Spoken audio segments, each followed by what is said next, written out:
So it was only a matter of time until the true cover-up of the cover-up began. So in order to understand why the Joe Biden DOJ just appointed David Weiss special counsel in a case he was already investigating, you have to understand the timeline. So basically, Joe Biden's son, Hunter Biden, has been under investigation since 2019. He's been under investigation for a wide variety of tax offenses. He was also under investigation for gun crimes. Well, just a few weeks ago, it turned out that a plea deal had been cut between David Weiss, who is the U.S. attorney in charge of prosecuting and investigating the Hunter Biden case, and Hunter Biden's legal team. And that plea agreement was a sweetheart deal, without a doubt. The way the sweetheart deal worked was this. Essentially, he would get no time whatsoever for any of his tax crimes. And he would also get no time, he'd get a diversion for his gun crimes. But not only did the plea deal do that, it also basically immunized him from all further criminal charges with regard to anything tax or funding related, which of course is all the Hunter Biden, Joe Biden stuff. That's all of his Foreign Agents Registration Act violations. That's him going abroad, picking up sacks of cash and questioning whether those crimes involve Joe Biden. All of that would have just gone away. And the DOJ tried to bury this in the deal. The DOJ, instead of putting this in the plea agreement with regard to the tax charges when they went to court, instead, they put it in the diversion agreement with regard to the gun charges so that it was not actually under the purview of the judge who was presiding over the tax charges, but it would be left to the judge to actually enforce that plea agreement nonetheless. The judge caught on to this. The judge said, hold up a second. I don't understand. Are you guys basically wiping away all of his other crimes with this plea agreement, or are you not? And at that point, the DOJ, which was in fact attempting to wipe away and cover up all of Hunter Biden's other crimes with the plea agreement, at that point, they got caught with their hands in the cookie jar and said, no. We weren't trying to wipe away all these future crimes. And when they said that, Hunter Biden's legal team was like, well, then we don't have a deal. What do you think this deal was? You think he was just going to plead out on the tax charges and the gun charges without wiping away all future prosecutions on similar charges, like the corruption with Joe Biden or the Foreign Agents Registration Act issues? You think we were just going to sign our names on the dotted line for a kind of quasi-sweetheart deal? No, we want the whole thing. Otherwise, we're going to court. And the DOJ said, well, we were going to give you the whole thing, but then we kind of got caught giving you the whole thing. And the entire arrangement blew up. The judge in that case said that she had never seen any deal remotely like that deal. And all of this played simultaneously with IRS whistleblower Gary Shapley testifying before Congress that David Weiss, the U.S. attorney in this particular case, had not been granted special counsel status. Now, why would that have mattered? Well, if he'd been given special counsel status, he would have been allowed to prosecute Hunter Biden basically wherever Hunter Biden committed a crime. He would have been given enough independence to go after Hunter Biden however he believed he needed to go after Hunter Biden. But according to Gary Shapley, David Weiss said that he had actually been denied by Joe Biden's DOJ special counsel status in the investigation of Hunter Biden. In fact, here is the IRS whistleblower Gary Shapley testifying in open congressional testimony that David Weiss said he was denied special counsel status. And that's when David Weiss, in October 7th, 2022, said that the D.C. U.S. Attorney's Office will not allow us to charge there. And then he added that he would request he requested special counsel authority and was denied. In that meeting, I even had him repeat that because I knew how important that fact was, and I wanted to make sure I understood it. You were there, and you remember it crystal clear in your mind. Not only do I remember it crystal clear, but I documented it. The email, this is an exhibit in the House Ways Means Committee testimony, was when I returned home that evening, I documented it in an email, and it's an exhibit. You can look right on there. Okay, so Shapley said he was actually prevented from pursuing any leads that involved Joe Biden, including an infamous 2017 email from James Gilliar, a business associate of Hunter Biden, which bore the subject line expectations and outlined a provisional agreement for equity in a deal with a Chinese energy company that included the famous phrase, now 10 held by H for the big guy. Shapley says he wanted to investigate that, and he was prevented from doing so by David Weiss and by the people who were in charge of this investigation, who were not given special counsel status. Now, the DOJ then said, well, we didn't give special counsel status because he never asked for special counsel status. But of course, that's not how special counsel status works. You don't walk into the DOJ's office and say, I would like special counsel status. You don't walk into Merrick Garland's office and say, listen, I hereby request special counsel status. You're given special counsel status voluntarily by the DOJ because they want to establish some form of independence from the actual investigation that's going on. This, for example, is why they gave special counsel status to Jack Smith in the Donald Trump investigation, so they could at least claim that it wasn't Merrick Garland and Joe Biden doing that. They didn't bother doing that with Hunter because they clearly wanted their fingers still in the pie with regard to Hunter Biden. Okay, well, all of this controversy led up to Merrick Garland over the weekend on Friday announcing that David Weiss would now be appointed the special counsel. Now, understand the timing here is everything. David Weiss should have been appointed special counsel if they want a special counsel, like at the very beginning. Then he would have had the full powers to go after Hunter Biden. But he was not given that special counsel status, so he didn't have the power to go after Hunter Biden. Then, David Weiss, anytime during the subsequent period, could have been given that special counsel status, and then he was not. And then the Hunter Biden plea deal came through, and it blew up. And then Gary Shapley testified, and now it appeared that David Weiss was going to be dragged in front of Congress to explain why he was not given special counsel status, and he was going to have to actually testify in Congress under oath in danger of perjury. He was going to have to testify whether Merrick Garland and the DOJ had basically told him how to handle the case. So in order to forestall that, Merrick Garland and the DOJ then gave him special counsel status. And in doing so, they accomplished a couple of things. One, they backfilled the special counsel status when it was basically too late. And two, they now essentially prevent Congress from calling him in for questioning, because anything he is questioned about now, he can say is part of an ongoing investigation, and so he can't answer it. So if he is asked about why he wasn't given special counsel status before, he can say, well, I have special counsel status now, and I can't really speak about what was happening before, because that is all part of a case that is now ongoing.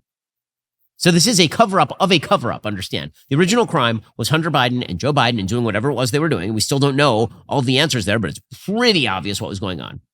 And then part two was the cover-up, which was appoint a person who is not a special counsel to investigate that thing and have that person cut a sweetheart deal with Hunter Biden. And then when that blows up, you get the cover-up of the cover-up, which is now give that exact same person special counsel status. As we'll explain in just a second, it probably isn't even legal under the special counsel statute to actually give David Weiss special counsel status at this point. First, as central banks in countries like China, India, and Australia begin transitioning to a digital currency, the Federal Reserve has been contemplating doing the same thing for the United States. This is super dangerous stuff because a fully digital currency means the government can manipulate everything you do financially. They can track every single purchase you make. Officials could even prohibit you from purchasing certain products or easily freeze or seize part or all of your money.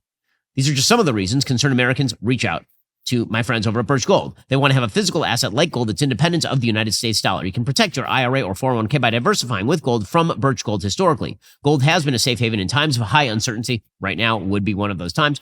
Learn if gold is right for you. Ask all of your questions by texting Ben to 989898. They'll send you a free info kit on gold. You've got an A+ rating with the Better Business Bureau, thousands of happy customers, countless 5-star reviews. I trust Birch Gold to help you diversify into gold. If a central bank digital currency becomes a reality, it'll be nice to have some gold to depend upon. Again, text Ben to 989898 to get started. That is 989898 to get started with my friends over at Birch Gold today. Okay, so as it turns out, it may not even be legal for Merrick Garland to do what he's doing. Here was Merrick Garland appointing David Weiss special counsel.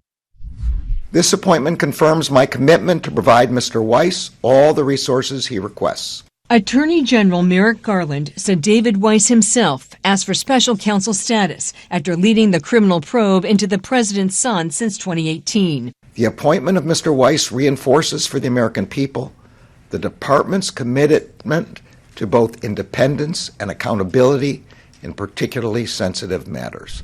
Okay, so just a few minutes after this happened, DOJ lawyers then asked the court in Delaware, where this entire plea agreement blew up, if they could withdraw the case against Hunter Biden so they could refile the charges in Washington, D.C. and California and, quote unquote, do it the right way. As the Wall Street Journal's Holman Jenkins points out, this whole thing is a sham. It's absurd. According to Holman Jenkins, he says, to get fully right side up, even by its own dubious standards, the department needs not just to name a special counsel in the Hunter Biden case, it needs to return to the status of ordinary prosecutor Jack Smith, the special counsel in the Donald Trump case.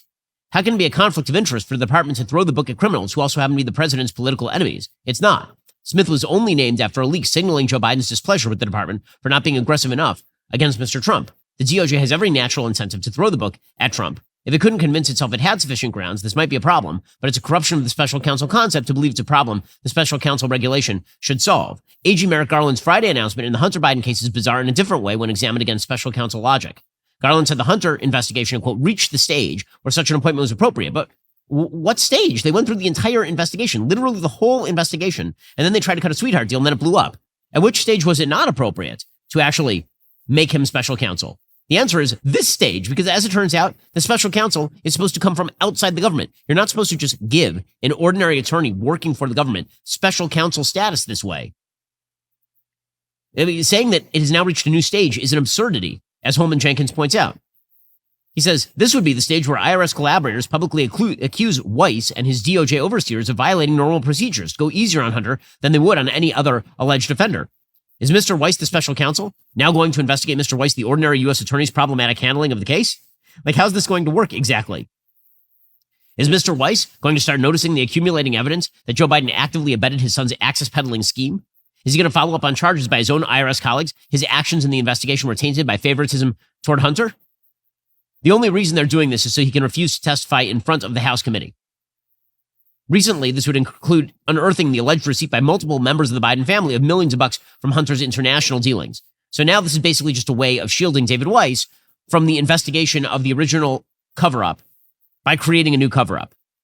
This is what the head of the House Oversight Committee, James Comer, was saying. He says, I was about to connect Joe Biden to criminal activity, and then they dump this on us. We've produced more evidence than anyone that's supposedly investigating this criminal activity by the Biden family. And right as we get to the point to where we've traced it to Joe Biden, and we're at a position where we can win in court to fight their attorneys and get their actual personal bank records, he comes out with this. This is another attempt to try to obstruct. They're going to try to use this in court when they say, no, we can't give the Oversight Committee our bank records because there's an ongoing investigation by David Weiss. It is absolutely absurd on every level. Now, Democrats in the media are predictably spinning this as now everyone's being super unfair to Hunter Biden. So here's Democratic Representative Jerry Connolly saying that, normal people wouldn't be subjected to this level of scrutiny. Are you kidding? If a normal person bought a gun claiming they were not a drug addict, while they were a drug addict, and then a girlfriend threw it in a trash can across the street from a school, and then it disappeared, do you think that person would not be in jail? If a person committed crimes to the tunes of millions of dollars in tax evasion, do you think that would just go by the wayside and no one would care? Do you think there would be no Foreign Agents Registration Act investigation of $20 million entering a family's coffers because they're traveling around the world, making promises on behalf, presumably, of the Vice President of the United States? Like, this is insanity. Here's Connolly. A lot of people make assumptions about people in public life getting a special deal, wink, blink. Often it's the opposite, that they're going to get no corners cut at all. They're gonna have the book thrown at them because nobody wants to be perceived as showing favoritism in the justice system or in the police unfolding acts. So I think you're right. I think Hunter Biden's being subjected here to a level of not only scrutiny but accountability that most mere mortals would not. Most mere mortals would not? Dude, most mere mortals who are crack addicts, who are addicted to hookers, those people don't end up with millions and millions of dollars in their bank account because their last name isn't Biden. It's pretty obvious what is happening here.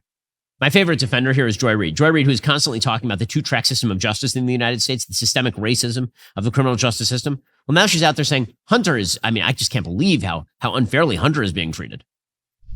In other words, he's being treated differently because he's Joe Biden's son. I want to read this little piece here. The particular gun charge that the feds brought against Joe Biden, this is from the Daily Beast, a drug user in possession of a firearm, is rarely brought as a standalone crime, especially now that roughly a fifth of the country uses cannabis, with an inevitably significant overlap with the nation's estimated 80 million gun owners. There's more than that, I think.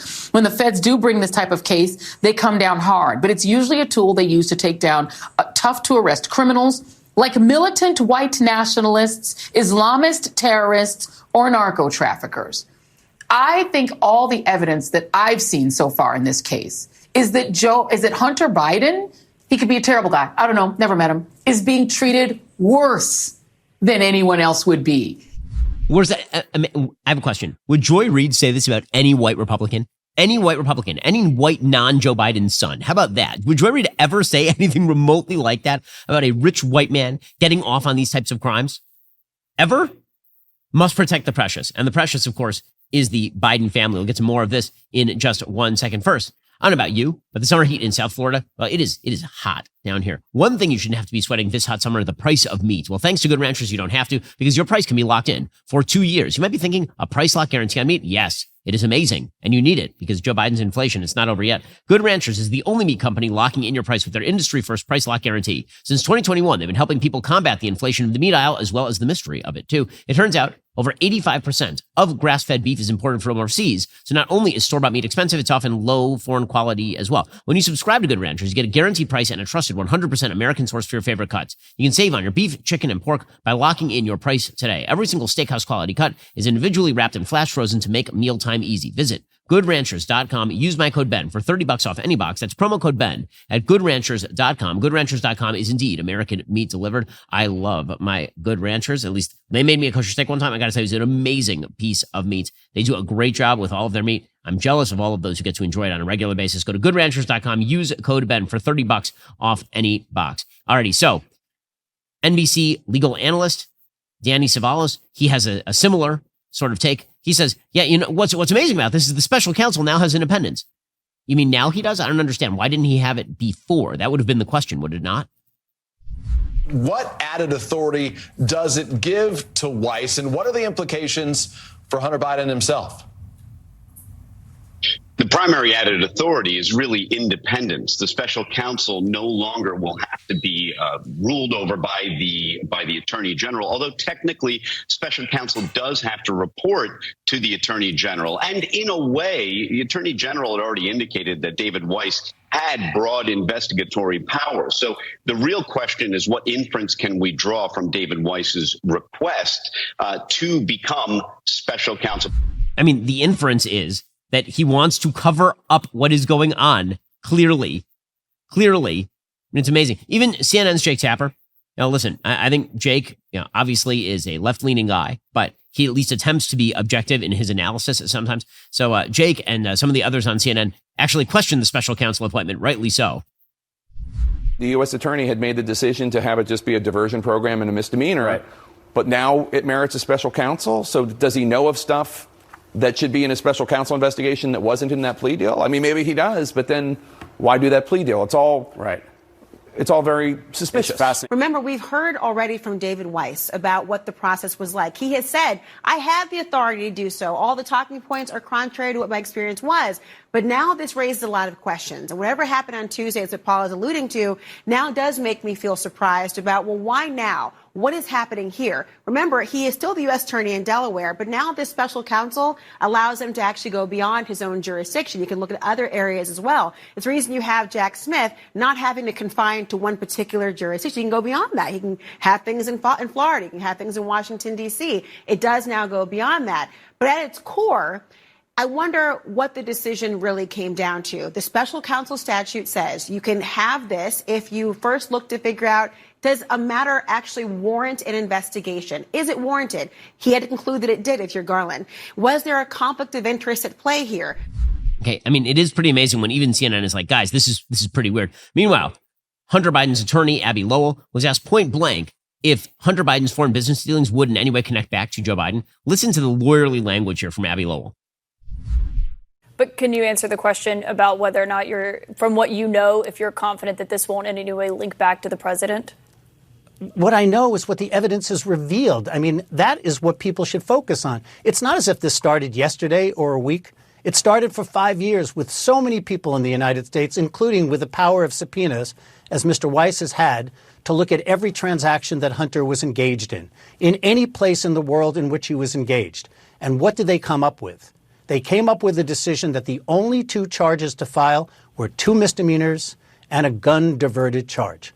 Not any of the other things that the MAGA right wing have been yelling, from money laundering to foreign corruption to foreign agent, none of that. You notice what that wasn't. That wasn't a full-scale, full-frontal denial of a relationship between Joe and Hunter's business. You notice that wasn't what that was. So there won't be any evidence that's uncovered. I know what the evidence is uncovered thus far, but where is the full-throated Joe and Hunter were not in business together in any way, shape, or form. No money that Hunter ever took in from a foreign source was used to Joe's benefit, nor was Hunter Biden ever associating Joe with the business of his foreign businesses. None of that. Like, none of it. Seriously, none of it in that particular statement. Instead, they're just going to play victim. In fact, here is Abby Lowell saying their big concern now is that Trump forces could influence the investigation. How could Trump forces influence the investigation? It's Joe Biden's DOJ. How could that happen? And the answer is, now they're afraid that they got caught with their hand in the cookie jar, so maybe fairness might look like that a little bit. When you say force, who are you referencing? Well, what I'm referencing is, and this is not a surprise or a secret, right? From the moment this arrangement and agreement has been announced and filed, you have every MAGA, right-wing, fanatical person yelling and screaming and saying it's not right and it's not fair and it's not just. You have the former president trying to use Hunter Biden as a way to excuse his own conduct. And at some point, that could pierce, the noise could actually be so noisy that it get in the way of the facts and the law. Well, wouldn't that be a tragedy? Wouldn't that be a tragedy if it turns out that the giant bubble that you've created with the help of Joe Biden's DOJ actually started to cave in? If somebody actually popped that bubble, what a tragedy that would be. Okay, we'll get in just 1 second to President Trump, who's responding to all of this first. The Ben Shapiro Show is supported by Grand Canyon University, an affordable private Christian university with a vibrant campus in beautiful Phoenix, Arizona that is ranked top 20 in the country according to niche.com.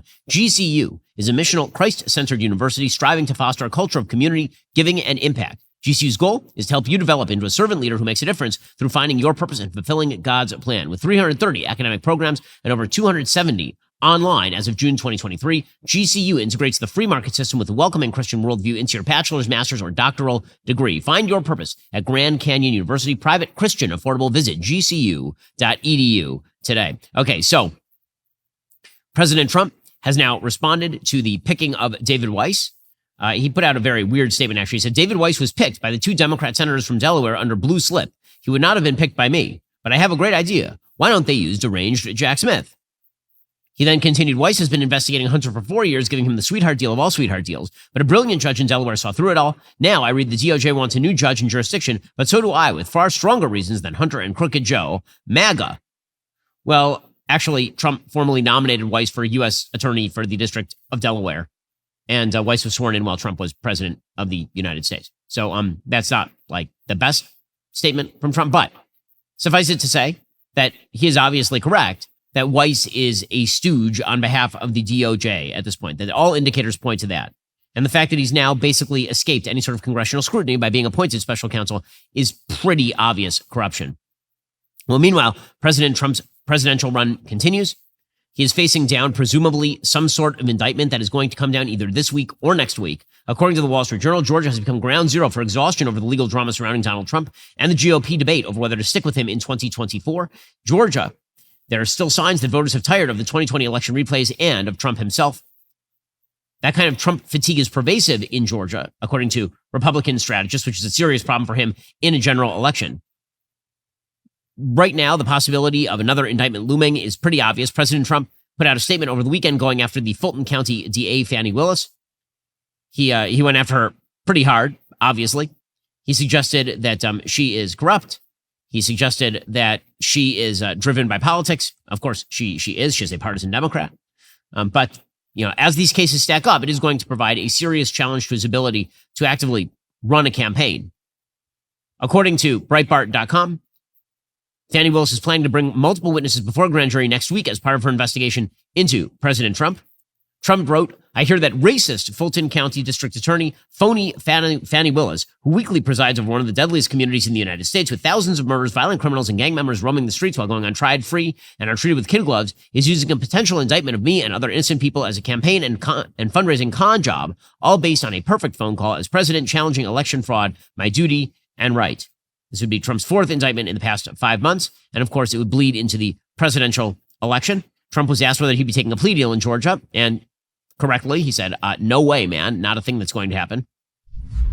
Is there any chance you take a plea deal in Georgia? Plea deals. We did nothing wrong. We don't ever take a plea deal. Yes, sir. We don't take plea deals. It's a wise guy question.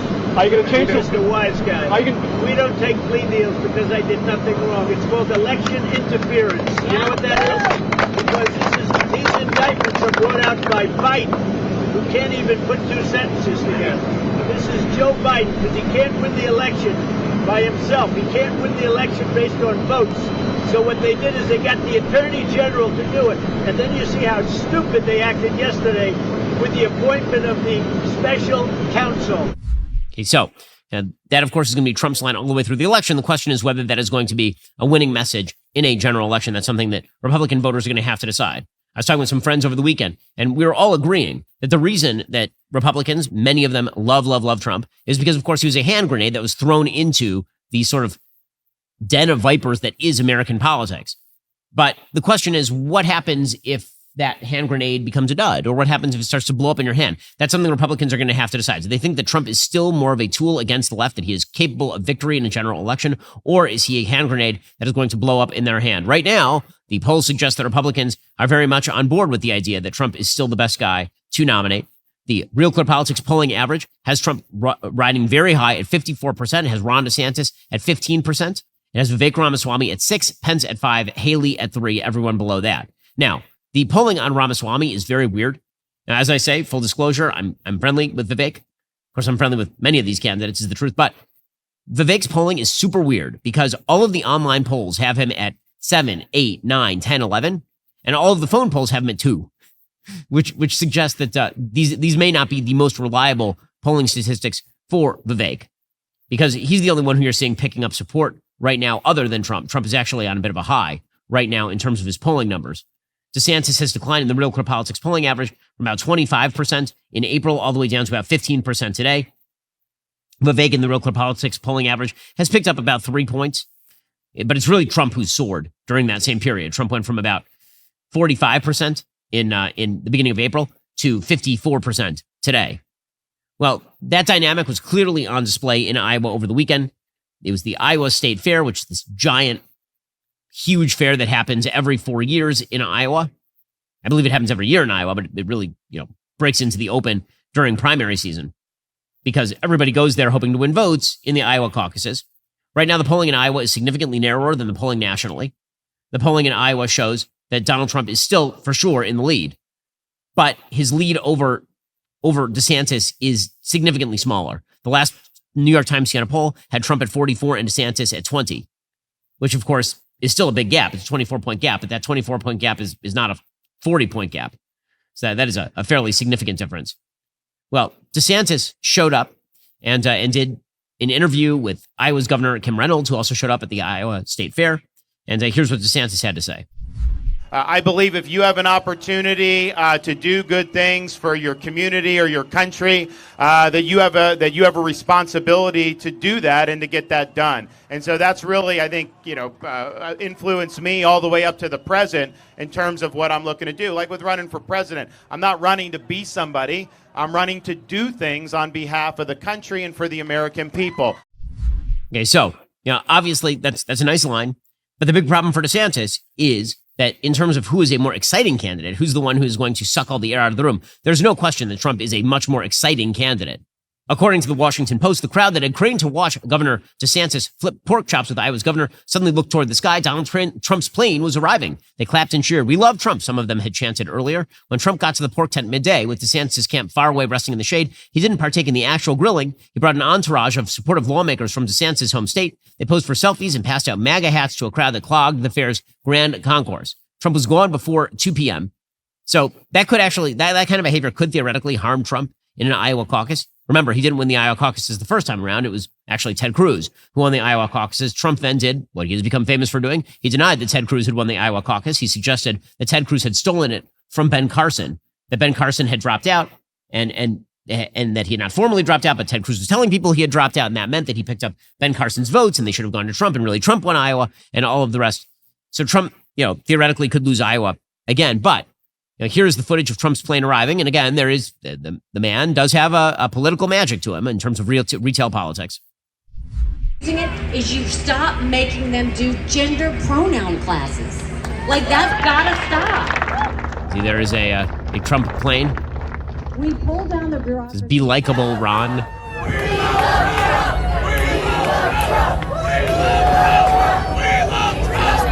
Now, what did all of this mean? Well, it actually turned into a bit of a brawl. A bunch of Trump fans who are being extraordinarily rude, which, again, not super shocking. We saw some of this behavior in the 2016 election as well. They started trying to drown out the interview between Kim Reynolds and Ron DeSantis. I gotta say, for a lot of Republican voters, if they look at this, they have to wonder, is this the sort of behavior that actually is going to win in November of 2024? I don't know that it's going to appeal to any people who are going to be swing voters or suburban moms in 2024. Anyway, here was Kim Reynolds versus Trump fans. So Ron's out there doing the 99 county tour. I think you may be ahead of me. Hey, you know what? We're in Iowa, and in Iowa, we're Iowa nice. So let's give everybody the opportunity to hear our candidates. Okay, so, the question as to whether that is going to be an appeal is an open one. For his part, DeSantis went after Trump because Trump had been going after Reynolds. So he's campaigning well in Iowa. I mean, actually, the DeSantis team seems fairly confident that they're going to win Iowa. The truth is that in the Republican primaries, DeSantis doesn't just need to win Iowa. He needs to win Iowa and New Hampshire. He needs to win both of those. If he loses New Hampshire after winning Iowa, then Trump is probably going to win in South Carolina. He really needs to start consolidating the field very, very early in this race. But he is doing the hard on-the-ground work, the slogging work that is necessary. Here's DeSantis going after Trump for attacking Reynolds. Governor, you were just with Governor Reynolds. All the Republicans here are joining Governor Reynolds except for the former president. Is that a missed opportunity for him? I think that Donald Trump's attacks on Kim Reynolds are totally out of bounds. I couldn't disagree with it anymore. And she's done really nothing but do a great job. She's never done anything to him. But that's just how he operates, to attack one of the best governors in the country. I mean, obviously DeSantis is right about all of this, but this is really one of the questions. Again, to go back to the hand grenade analogy, the question is the hand grenade effective or is the hand grenade not effective? If the idea was that Trump was going to come in and he was going to wreck the ways that he was going to wreck the status quo, the question is, what does that mean? Wreck the status quo in terms of actual policy? Because the truth is that in terms of upending Democratic policy, DeSantis has done a hell of a lot more in the state of Florida than Trump did as president of the United States. But if what we mean is that Trump ticks off all the people we like to watch ticked off, there's no one better in politics, probably in history, than Trump at that. The question is whether that actually adds up to a policy win. So Republican voters are going to have to decide kind of what they want here. Do they want the best shot at winning independents? Do they want the best shot at winning nationally? Do they want the best shot at winning in places like Georgia and Wisconsin and in Arizona? Or do they want the guy who's going to piss off the left the most? Because if they want the guy who's going to piss off the left the most, you're never going to do better than Trump. Trump ticks off the left better than literally anyone in the history of humanity. Okay, in just 1 second, we'll get to the latest on the economy because, again, Joe Biden remains an incredibly weak candidate. And I focus on that because it is important to recognize that if Republicans lose in 2024, that is Republicans' own fault. Okay, I think that it was Republicans' fault they lost in 2020. They're running against a doddering old fool who could not leave his basement and whose entire party was endorsing mass rioting in the streets as well as a giant national COVID lockdown. And somehow Republicans found a way to lose. I mean, you can blame whoever you want for that, but the fact is that Republicans should have run away with that election. They didn't. So if they blow 2024, I'm not sure who you blame then. They blew 2018, they blew 2020, they blew 2022. If they blow 2024, at some point, can somebody be held responsible for blowing all of that, or is it just going to be pointing the finger again? We'll get to more on this in just 1 second. First, if you're like most Americans, you might be struggling to make ends meet. By the time you pay the bill, fill up your car, and grocery shop, there's almost nothing left. Everything is now more expensive. Most of you are paying these bills with a credit card, while consumer debt rose over $1 trillion in the last year. It's the biggest increase in 20 years. If you're a homeowner, there is a way out. You should call my friends over at American Financing. They'll put together a plan to pay off that high-interest credit card debt and create meaningful savings for you every month. They're saving people up to $1,000 a month and closing in as fast as 10 days. Don't wait. Get yourself into a better position. Call their salary-based mortgage consultants today. See how much you can save. 25 years of experience, 7,000 glowing Google reviews speak volumes about their ability to save homeowners money. It costs nothing to get started. If you start today, you could delay 2 mortgage payments, giving you greater savings up front. Call American Financing today at 866-721-3300. That's 866-721-3300, or visit AmericanFinancing.net. That's AmericanFinancing.net. If you're falling behind on those credit card payments, you need to find a way out. American Financing can help you find that way out. They're saving people up to $1,000 a month, closing as fast as 10 days. Don't wait. Get yourself in a better position. Give them a call, 866-721-3300. Also, if you're planning to send your kids off to college this year, you know that they're going to try to brainwash your kids. Well, you don't need your kids brainwashed. In fact, you only need them regular washed. And this is why you need Jeremy's Razors. Because Jeremy's Razors, well, not only do we now do the razors, but they will also give you the magnificent shampoo, the body wash. They'll give you the hand soap, give you everything you need. Paraben-free, sulfate-free, woke-free, made right here in the United States. And get him a Precision 5 razor with welded steel blades and a flip-back trimmer that will groom his face, not his worldview. Help your son escape academia's leftist indoctrination by more than just a close shave. Go to jeremy'srazors.com for major deals and give Jeremy's Back to College bundles a full ride today. Meanwhile, the death toll continues to mount over in Maui, and the president of the United States is back at Rehoboth Beach again. So he just went on a 14-day beach vacation, and he came back for like 4 days, and now he went back to the beach because he is no longer with us. He's no longer sentient. And he was asked apparently about the rising death toll in Hawaii while he was on the beach. And he said no comment, and then he headed home. So slow clap for our very, very caring, deeply compassionate president of the United States. Meanwhile, we now have more stats about how much families are paying than they did 2 years ago. According to CNN Business of all places, the typical American household spent $709 more in July than they did 2 years ago to buy the same exact goods and services, according to Moody's. That is a massive increase.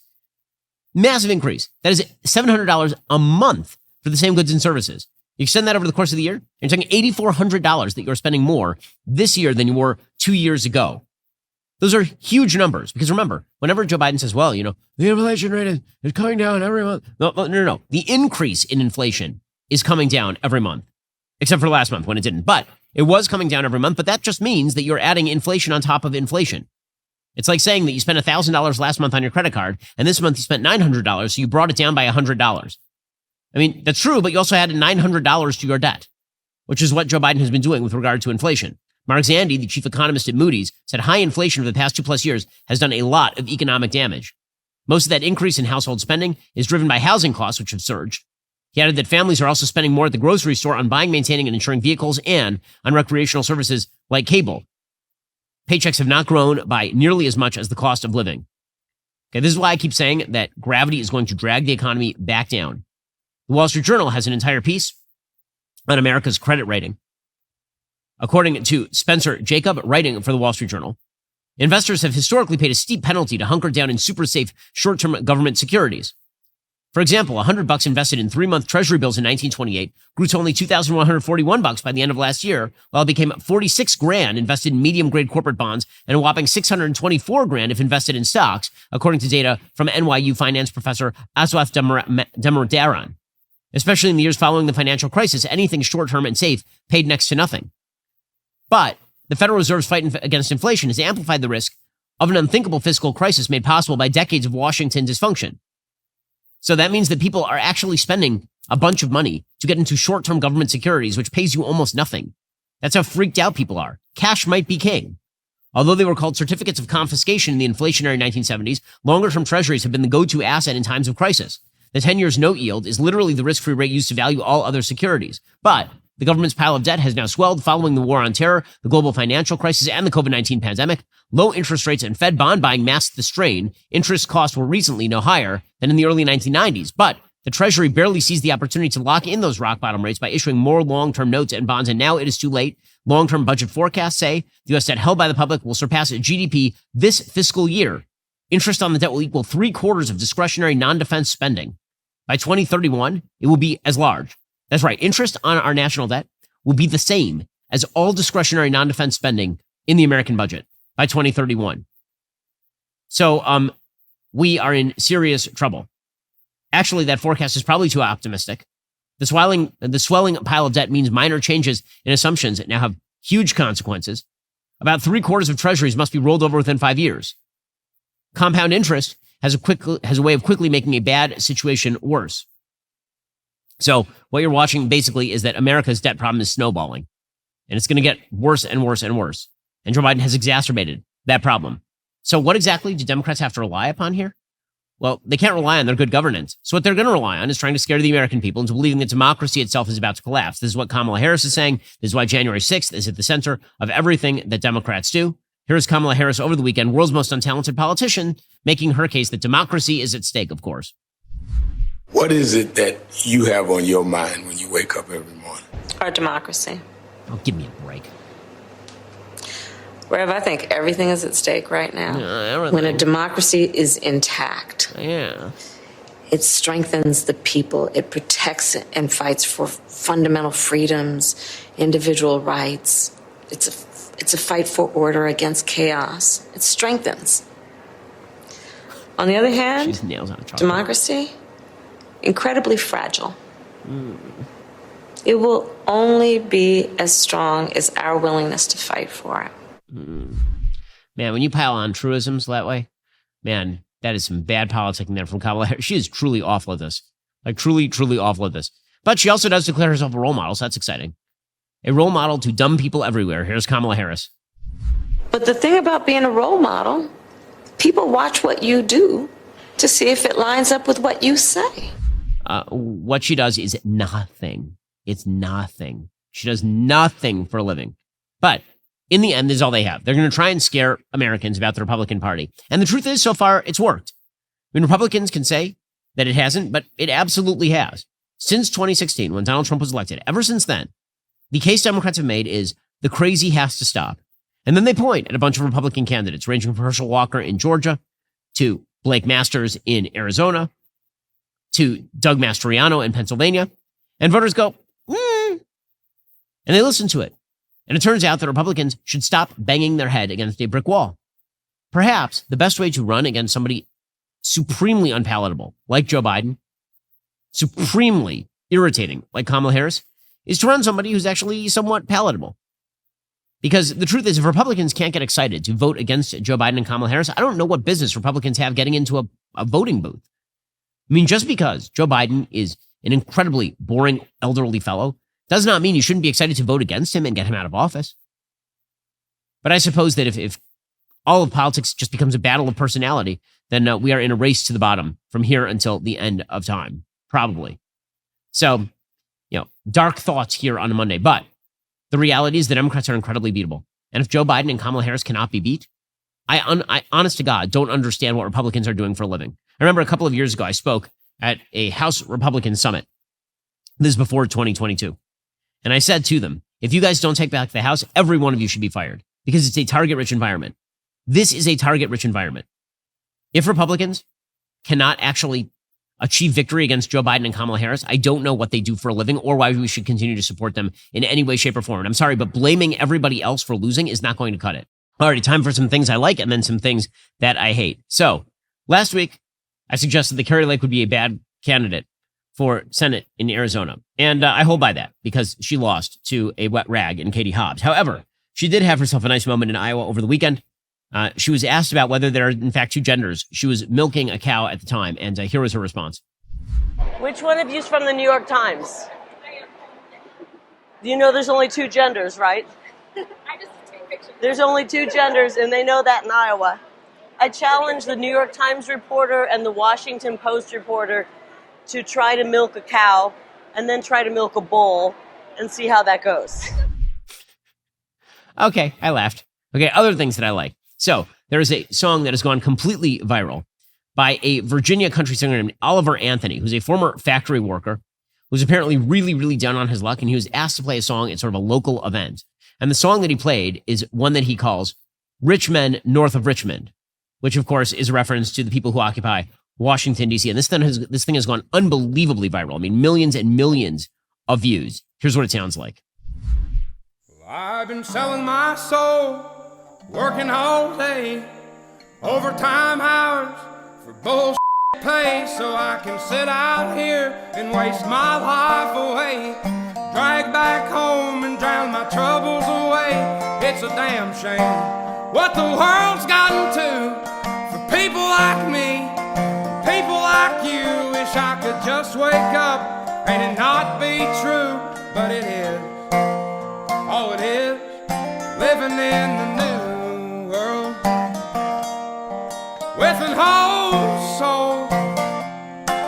These rich men north of Richmond, Lord knows they all just wanna have total control. Wanna know what you think, wanna know what you do, and they don't think you know. But I know that you do, 'cause your dollar ain't shit, and it's taxed to no end, 'cause the rich men,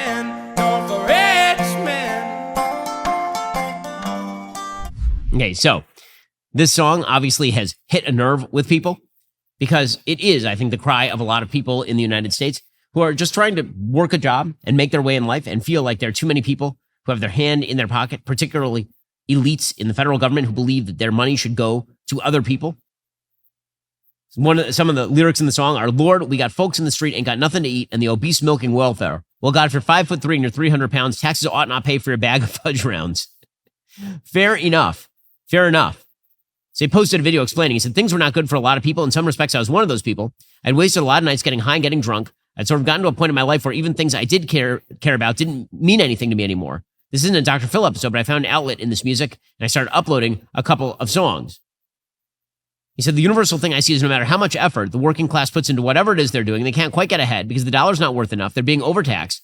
I want to be a voice for those people, and not just them, but humans in general. As long as you're above the dirt, you got a fighting chance. So this thing has, again, gone incredibly viral. He says that he is not a right-winger. He says that this is pretty much dead center. Because he's more isolationist in terms of foreign policy. But he talks about in the last part of the song, suicide rates, mental health, depression. He says there's no reason why that sort of stuff should be happening in this country. So John Rich, friend to the Daily Wire, of course, he's offered to produce Oliver's album. And the video is gaining all sorts of traction, obviously, and it should. This is a talented guy. Okay, time for a quick thing that I hate. Alrighty, so I don't know why Disney keeps deploying Rachel Zegler to say things about Snow White that are likely to alienate pretty much anybody who would ever want to watch this movie. So they're making a live version of Snow White, the live action version of Snow White, which is really stupid since the original is, of course, a film classic. Rachel Zegler, who is playing Snow Diversity, because we can't do Snow White anymore, because obviously that'd be racist. Right? Tiana must remain a black princess forever, but Snow White cannot be a white princess, even if her literal name is Snow White, because she has skin as white as snow. That is literally the line in the movie. I mean, I'm sorry, I didn't make it up. That's just what the fairy tale is. It's not called, any other color. It's called Snow White. That's literally what it's called. In any case, Rachel Zegler also feels the necessity, apparently, to just crap on the myth and crap on the original movie. So over the weekend, here she was explaining that the prince in Snow White is actually the bad guy. I mean, the original cartoon came out in 1937, and very evidently so. There's a big focus on her love story with a guy who literally stalks her. Yeah. Weird. Super weird. So we didn't do that this time.